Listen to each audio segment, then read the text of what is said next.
Hello students, today we are going to learn the question answer of lesson number 14 inside the kitchen. So let's start. Part 2. Question number 3. What are the advantages of heating foodstuffs when preparing them for eating? And answer is, the advantages of heating are, it becomes tasty and easy to digest. It doesn't contain any raw smell after cooking. Second question.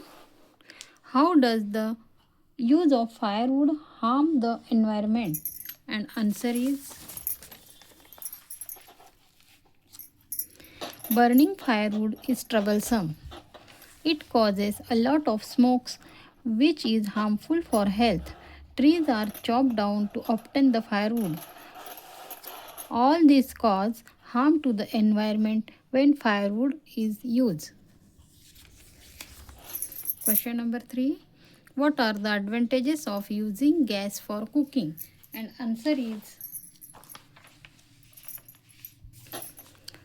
it is easy to use, it lights quickly, it saves time, it doesn't give out smoke.